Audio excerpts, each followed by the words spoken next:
Sabi ko sa'yo, huwag kang magpasikot-sikot. Mas parami pa akong alam sa'yo kaysa sa alam mo. Ha? Huwag mo kami paikutin dito. Sinabi mo itong nasa kaliwa, 2022 or 2023. Yung pangalawa, sabi mo a couple of years ago. Accurate ba yan? Matagal na po yan. Yung tama po yung mga nasa 2022 to 2023 po yan, Your Honor. Ito rin nasa kanan, 2023 rin ito. Yung sa tambayan.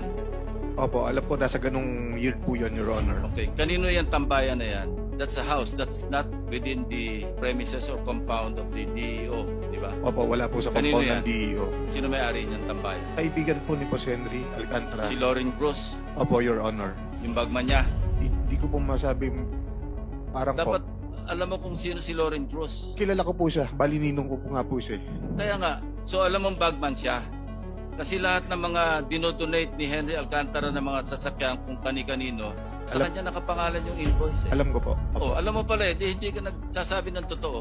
Ang Your, sinasabi ko sa'yo, sabihin mo lahat yung totoo rito, wag ka na magpaikot-ikot. Your Honor, meron po akong isang papakitang Sige, picture go ahead, na go ahead. na magpapatunay na alam po ng boss ko yung tungkol sa mga pera. Meron pong picture dito na nag-aayos kami ng pera at kasama po siya. Putol po kasi yung katawan niya dun sa may blue. Engineer Alcantara, inamin mo na rin yata na ikaw yan eh, di ba? Nasa picture. Nung Sa sa tambayan. Congress po, sabi ko lang po, hindi ko po, matanda ko saan po, hindi ko po namin po. Paano mo mapapaliwanag ang litrato na ito na nandito ka, yung naka-blue na yan, na nagpaparte, ini-impake na yung limpak-limpak na salapi. Di ba? Nakunang ka ng litrato na ikaw mismo, ikaw ang nag-supervise kung paano i-impake, kanino ibibigay. Definitely, mga naka-karton na yan. So, alam mo. Ayan, no? Yes, Your Honor.